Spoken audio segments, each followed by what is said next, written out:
Good morning to all of you. आज की कक्षा में आप सभी का स्वागत है। आज हम चर्चा करेंगे राजनीतिक कार्यपालिका। कल की जो हमारी कक्षा थी उसके अंदर हमने देखा कि नीतिगत फैसले के लिए हमें किन संस्थाओं की ज़रूरत पड़ती है, और उन संस्थाओं के अंदर हमने संसद की ज़रूरत के बारे में पढ़ा। उसके बाद हमने लोकसभा और राज्यसभा के बीच में अंतर किया कि कौन ज़्यादा शक्तिशाली है, कौन कम शक्तिशाली है। और आज हमारा टॉपिक है वो है राजनीतिक कार्यपालिका। अब वापिस जो है हमारा जो सारा का सारा ये जो पाठ है वो केवल उसी आदेश के ऊपर चल रहा है जिस आदेश को हमने इस पाठ की शुरुआत में उदाहरण के रूप में लिया था।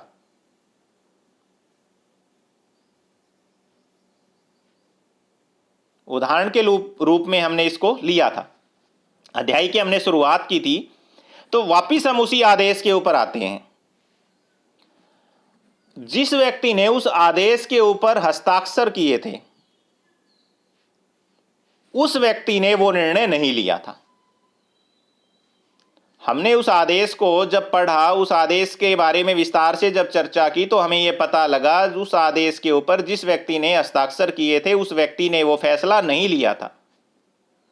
वो तो केवल एक नीतिगत फैसला जिसने लिया हुआ था उसको लागू करने का काम कर रहा था,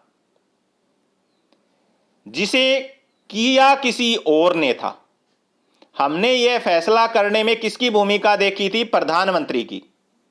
कि ये जो फैसला है ये कौन कर रहा था? प्रधानमंत्री कर रहा था। वह उसकी क्या कौन कर रही थी? मंत्रिपरिषद कर रही थी।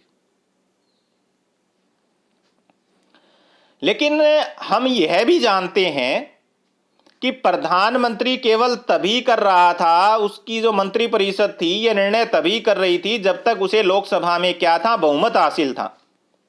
और अगर उसे बहुमत हासिल नहीं होता तो वो ये फैसला नहीं कर सकते थे। तो इस अर्थ में वे सिर्फ किसकी मर्जी को लागू कर रहे थे? संसद की। प्रधानमंत्री अपनी मर्जी से कोई काम नहीं कर रहे थे। ये मर्जी किसकी थी? संसद की थी।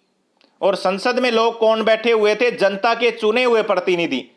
तो जो प्रधानमंत्री जिस फैसले को लागू कर रहा था वो फैसला प्रधानमंत्री का नहीं था, किसका था? फिर जनता का था। और वो जनता के फैसले को किसके माध्यम से पूरा कर रहा था? संसद के माध्यम से पूरा कर रहा था।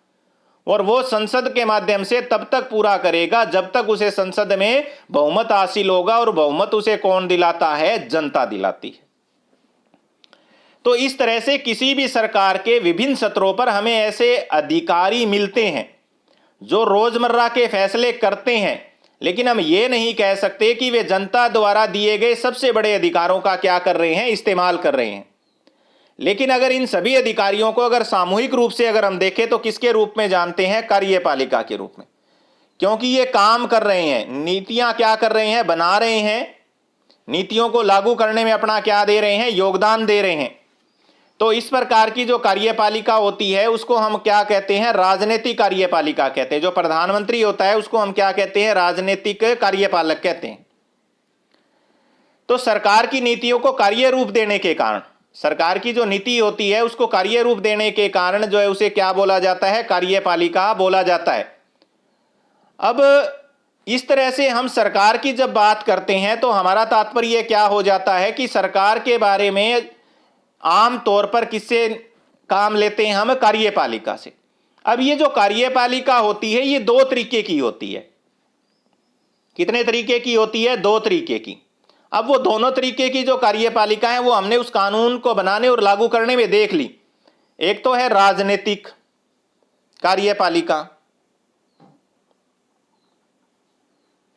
राजनीतिक कार्यपालिका। और दूसरी कौन सी होती है? स्थायी कार्यपालिका। कौन सी होती है? स्थायी कार्यपालिका। तो सबसे पहले हम जानते हैं यहां पर नंबर एक, कौन सी कार्यपालिका के बारे में जानेंगे? स्थायी कार्यपालिका की बजाय पहले हम किसका अध्ययन करेंगे? राजनीतिक कार्यपालिका का। तो जो लोकतांत्रिक देश है उसमें कार्यपालिका दो प्रकार की हुई। तो जनता के द्वारा किसी खास अवधि के लिए निर्वाचित लोगों को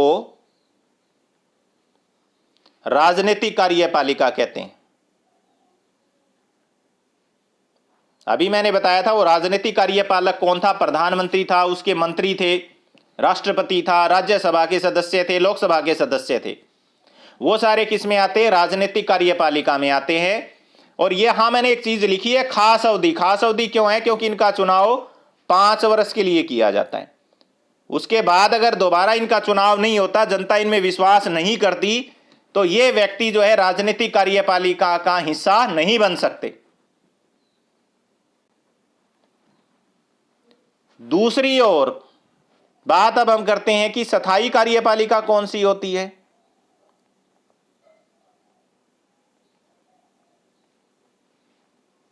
स्थायी कार्यपालिका कौन सी होती है?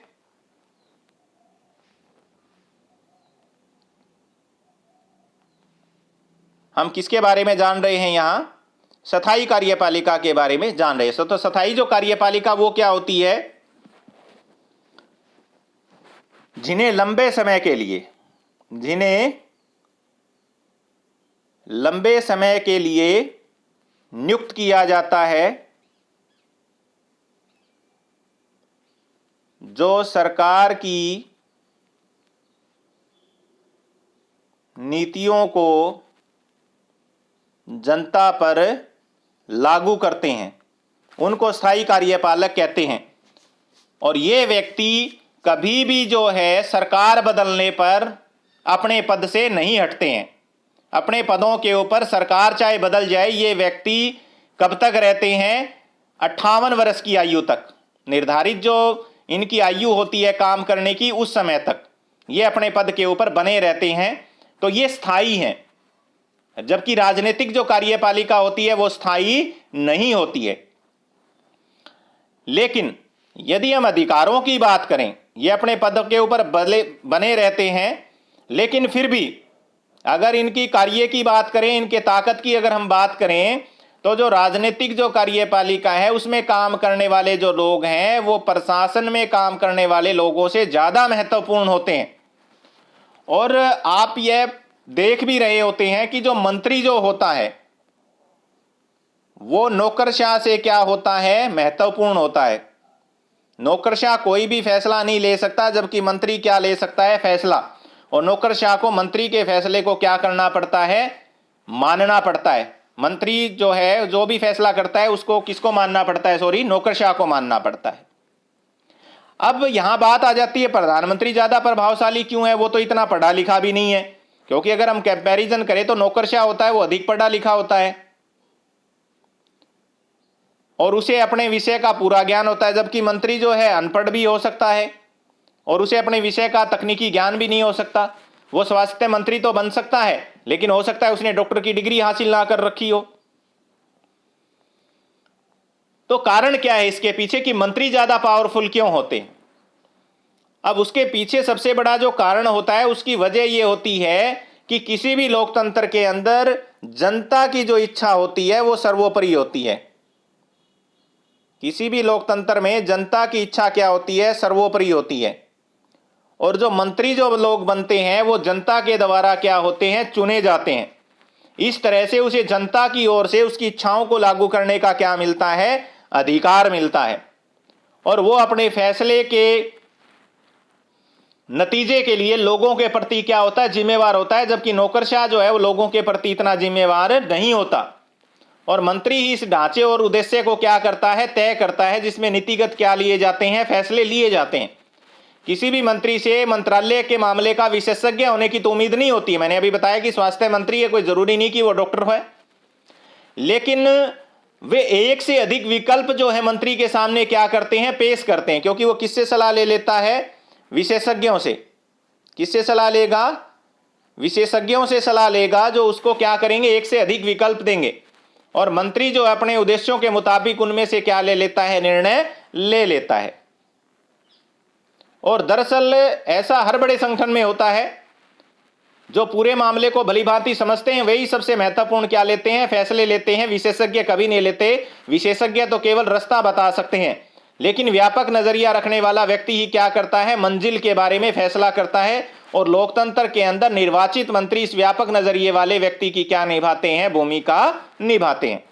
उसके बाद में नेक्स्ट हमारे पास पॉइंट आता है, हमने बार बार यहां चर्चा कर रहे थे प्रधानमंत्री और मंत्रिपरिषद, प्रधानमंत्री और मंत्रिपरिषद, तो वो क्या है। हमारे देश के अंदर प्रधानमंत्री जो है वो सबसे महत्वपूर्ण क्या है, व्यक्ति है।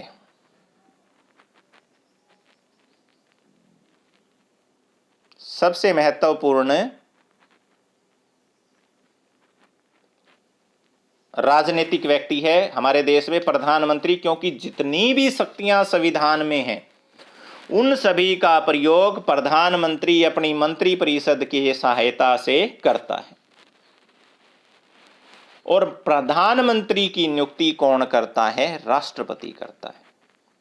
प्रधानमंत्री की नियुक्ति कौन करता है, राष्ट्रपति करता है। लेकिन बात यहां आ जाती है कि राष्ट्रपति अपनी मर्जी से किसी भी व्यक्ति को प्रधानमंत्री नियुक्त नहीं कर सकता, उसे केवल उसी व्यक्ति को प्रधानमंत्री नियुक्त करना पड़ता है जिसे लोकसभा में बहुमत हासिल है। जिस व्यक्ति को लोकसभा में क्या हासिल है, बहुमत हासिल है, उसी व्यक्ति को, उसी बहुमत वाली पार्टी के मुखिया को, या दो से अधिक पार्टियां अगर गठबंधन करके सरकार बना रही है तो उस गठबंधन के नेता को प्रधानमंत्री नियुक्त किया जाता है। अब यहां बात आ जाती है गठबंधन की जरूरत क्यों पड़ती है। जब किसी भी पार्टी को लोकसभा में पूर्ण बहुमत नहीं मिलता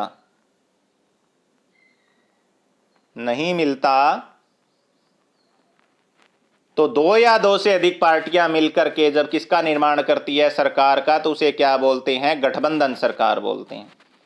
और वो पार्टियां मिलकर के अपने में से किसी व्यक्ति को अपना क्या चुनती है, नेता चुनती है। तो प्रधानमंत्री केवल उसी व्यक्ति को क्या कर सकता है, प्रधानमंत्री नियुक्त कर सकता है जिस व्यक्ति को लोकसभा में बहुमत हासिल है। और प्रधानमंत्री के जो कार्यकाल होता है वो कब तक रहेगा, वो निश्चित नहीं है। प्रधानमंत्री अपने पद पर कब तक रहेगा ये निश्चित नहीं है। वैसे तो प्रधानमंत्री का कार्यकाल कितना होता है, 5 साल का, लेकिन ये कोई जरूरी नहीं कि वो 5 साल तक रहेगा। अगर लोकसभा के अंदर बहुमत उसने 1 साल में खो दिया तो उसे अपने पद से क्या देना पड़ेगा, इस्तीफा देना पड़ेगा। इसलिए कई बार ये प्रश्न इंपॉर्टेंट हो जाता है, कई बार पूछा जाता है कि प्रधानमंत्री का कार्यकाल कितना होता है, और वहां पर अगर आपको 4 ऑप्शन दिए जाए, 5 वर्ष, 1 वर्ष, 3 वर्ष या स्थायी नहीं, तो वहां पर आपका उत्तर 5 वर्ष नहीं होना चाहिए, क्या होना चाहिए, स्थायी नहीं है। क्योंकि वो तो केवल तब तक बैठा है जब तक उसे लोकसभा के अंदर क्या है, बहुमत हासिल है, और उसका कोई भी स्थायी कार्यकाल नहीं होता।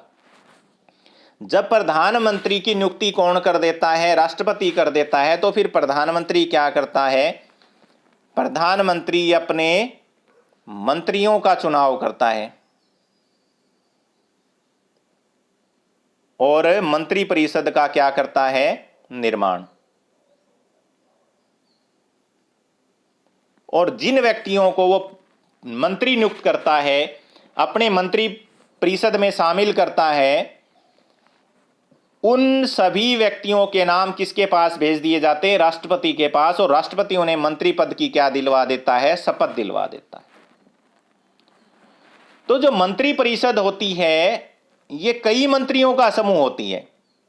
अब हम चर्चा करते हैं कि मंत्रिपरिषद क्या होती है।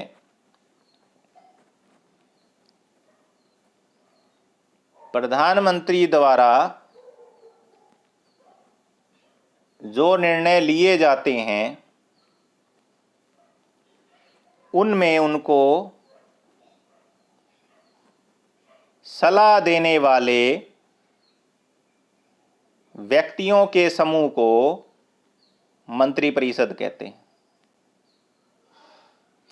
यानी कि मंत्रिपरिषद क्या होती है, जो प्रधानमंत्री कोई भी निर्णय करता है, जब वो निर्णय करता है तो वो जिन लोगों से सलाह लेता है उन व्यक्तियों के समूह को हम क्या कहते हैं, मंत्रिपरिषद कहते हैं। और मंत्रियों के अंदर जो निर्वाचन किया जाता है उसके लिए प्रधानमंत्री स्वतंत्र होता है। वो किसी भी व्यक्ति को क्या कर सकता है, मंत्री बना सकता है, लेकिन कुछ एक शर्तें हैं। अगर वो मंत्री बनाता है तो वो संसद के किसी भी सदन का सदस्य होना चाहिए, चाहे वो लोकसभा का सदस्य हो और चाहे राज्यसभा का हो। लेकिन यदि वो उसको मंत्री बनाता है और वो लोकसभा और राज्यसभा का सदस्य नहीं है, तो कितने महीने के अंदर, 6 महीने में उस व्यक्ति को या तो राज्यसभा का सदस्य बनना पड़ता है या फिर लोकसभा का सदस्य उसे बनना पड़ता है। इसके अलावा जब ये व्यक्ति 6 महीने के बाद उसका सदस्य बन जाता है तो ऑटोमेटिक जो है वो मंत्री बना रहता है। अगर वो नहीं बन पाता है तो उसे अपने विभाग से क्या देना पड़ता है, इस्तीफा देना पड़ता है। तो मंत्री बनाने में भी प्रधानमंत्री जो है वो पूर्णतः स्वतंत्र रही है। वो केवल कुल लोकसभा के सदस्यों का 15% तक मंत्री बना सकता है, इससे ज्यादा नहीं। यानी कि अगर 100 लोकसभा के व्यक्ति हैं तो कितने व्यक्तियों को बना सकता है, 15 व्यक्तियों। तो अगर इस लिहाज से देखें तो 550 के लगभग ले लेते हैं हम, 545 सदस्य हैं तो 15 पंजे 75, और उसके बाद में हमारे पास कितने बचते हैं, 45। तो करीबन करीबन 7 और लगा लीजिए इसमें, यानी कि 82 के आसपास व्यक्तियों को प्रधानमंत्री क्या कर सकता है, मंत्री नियुक्त कर सकता है। बाकी वो उसकी मर्जी है, वो इससे ज्यादा नहीं कर सकता, कम कर सकता, अपने मंत्रिमंडल को जितना चाहे वो छोटा रख सकता है। तो जो मंत्री परिषद जो होती है उसके अंदर 3 प्रकार के मंत्री आते हैं, कैबिनेट, स्वतंत्र प्रभार और तीसरा राज्य मंत्री। इन 3 प्रकार के मंत्रियों से मंत्री परिषद का निर्माण होता है। जो मंत्री परिषद होती है उसके अंदर कितने प्रकार के मंत्री आते हैं, कैबिनेट मंत्री, स्वतंत्र प्रभार मंत्री और राज्य मंत्री। अब सबसे पहले अगर हम यहां पर बात करते हैं तो बात करेंगे हम यहां कैबिनेट स्तर का जो मंत्री होता है वो कौन होता है। जो सबसे महत्वपूर्ण मंत्री होता है वो कैबिनेट स्तर का मंत्री होता है, जो नीति निर्माण के अंदर प्रधानमंत्री के साथ हर फैसले में क्या होता है, शामिल होता है। ठीक है, कैबिनेट के अंदर कौन से मंत्री होते हैं, वो महत्वपूर्ण मंत्री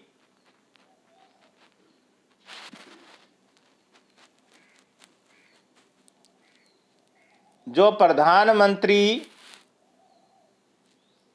के हर फैसले में क्या होते हैं, शामिल होते हैं। इसलिए इस कैबिनेट को क्या बोला जाता है, मंत्रिमंडल बोला जाता है। क्या बोला जाता है, मंत्रिमंडल। कैबिनेट का दूसरा नाम क्या है, मंत्रिमंडल है। और इसमें शीर्ष मंत्री होते हैं, सबसे ऊपरी मंत्री होते हैं, और करीबन करीबन इसमें 25 ऐसे मंत्री होते हैं। जैसे कौन कौन से मंत्री होते हैं, अभी मैं आपको बता देता हूं। विदेश मंत्री महत्वपूर्ण है ये, रक्षा मंत्री, गृह मंत्री, वित्त मंत्री, मानव व संसाधन मंत्री, दूरसंचार मंत्री। तो ये महत्वपूर्ण स्तर के मंत्री इसमें शामिल होते हैं। उसके बाद में जो छोटे विभाग के जो मंत्री होते हैं, जिन्हें छोटे मंत्रालयों का क्या दिया जाता है, प्रभार,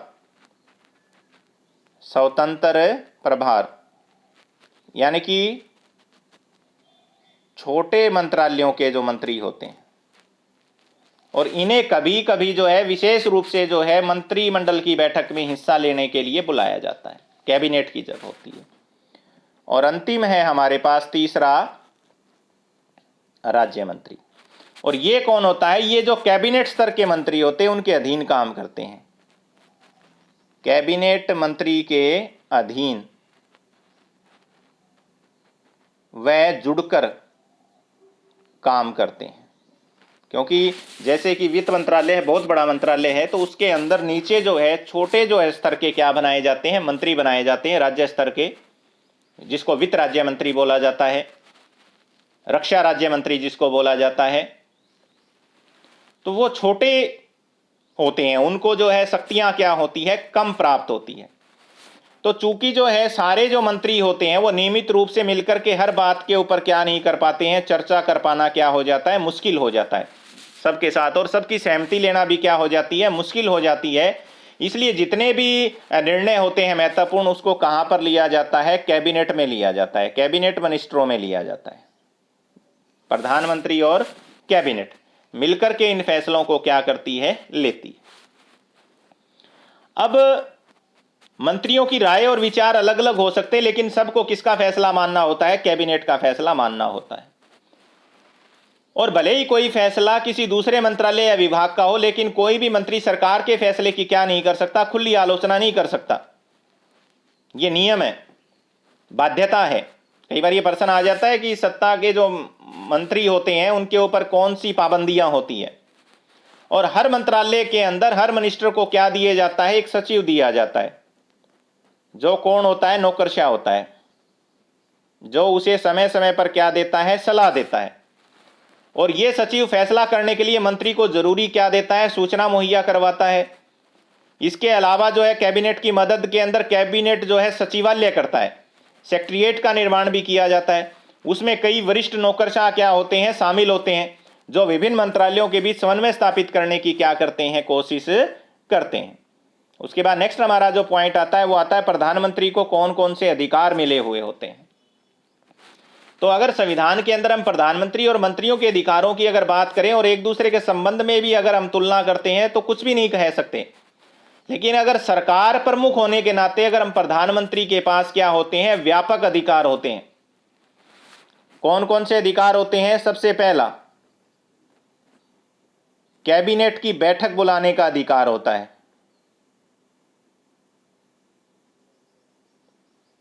कैबिनेट की जो बैठकें होती हैं उनको बुलाने का अधिकार किसको होता है, प्रधानमंत्री को होता है।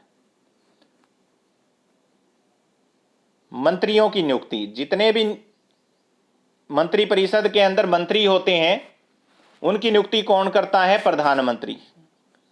विभागों का बंटवारा, विभागों का बंटवारा अभी हमने देखा था, विदेश मंत्री, रक्षा मंत्री, वित्त मंत्री, तो किस व्यक्ति को किस विभाग का मंत्री बनाना है, ये सारी जिम्मेवारी भी किसके पास होती है, केवल और केवल प्रधानमंत्री के पास होती है।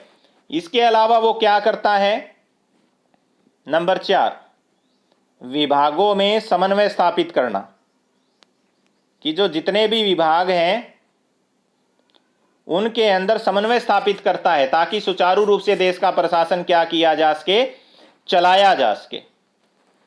इसके अलावा भी जो है प्रधानमंत्री जो है मंत्री को बर्खास्त करना, प्रधानमंत्री जब चाहे किसी भी मंत्री को क्या कर सकता है, बर्खास्त कर सकता है। नंबर 6, विभाग में बदलाव, प्रधानमंत्री जब चाहे किसी भी मंत्री के विभाग में बदलाव कर सकता है। वित्त मंत्री को रक्षा मंत्री बना सकता है, रक्षा मंत्री को विदेश मंत्री बना सकता है, विदेश मंत्री को गृह मंत्री बना सकता है और गृह मंत्री को पद से हटा भी सकता है। तो